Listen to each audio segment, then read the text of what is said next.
ছোটির আবার আমার হুটহাট করে কিছু কিছু জিনিস মুড হয়ে যায়। এই যে এখন যেমন ছাতু বানিয়ে দিতে হবে, কালকে রাত 10টার সময় যখন খাবার খাবো ঠিক সেই টাইমটাতে আমাকে এক্ষুনি ছাতু গুলে দাও লেবু দিয়ে, আমি এখনই খাবো। আর ওই টাইমটায় ছাতু খেলে ও আর খাবার খাবে না রাতে। তো অনেক বুঝিয়ে টুঝিয়ে ওকে মানা করা হয়েছে যে তুমি এখন খেও না, কালকে তোমাকে বানিয়ে দেবো।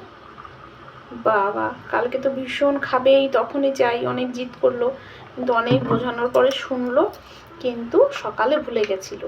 ঠিক আছে, সকালে যেহেতু ভাত করেছিলাম, ভাত খেয়ে স্কুলে গেছে, আর মনে নেই। এখন বাজে 4টে, 4:30টার মতো বাজে বোধ হয়।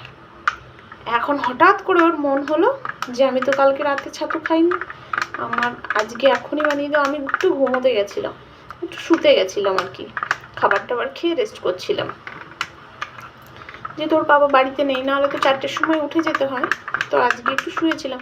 এখন আমাকে বলছে তুমি ঘুমিও না, দাঁড়াও, আমাকে এক্ষুনি তুমি আগে এক ছাতু গুলে দাও, তারপরে গিয়ে তুমি ঘুমোবে। কি করব, বাধ্য হয়ে উঠে আসলাম। জানো তো, বড়িকে অনেক কিছু বললে শোনে, কিন্তু খুব জিদ্দি, একদম শোনে না। ওর যখন যেটা মুড হবে তখন সেটা। আর এইভাবে না ছাতু খেতেও খুব ভালোবাসে। আমি ওর সেই ভিতর কাঁচা পেঁয়াজ, শসা এগুলোও দিই, আমার কাছে আবার ওটাও বেশ ভালো লাগে, কিন্তু ওর কাছে শুধু লবণ দাও, একটু বিট লবণ দিয়ে, একটু লেবু দিয়ে সুন্দর করে এইভাবে গুলে দিলে ও খেতে খুব ভালোবাসে। কি করব, তাই করলাম।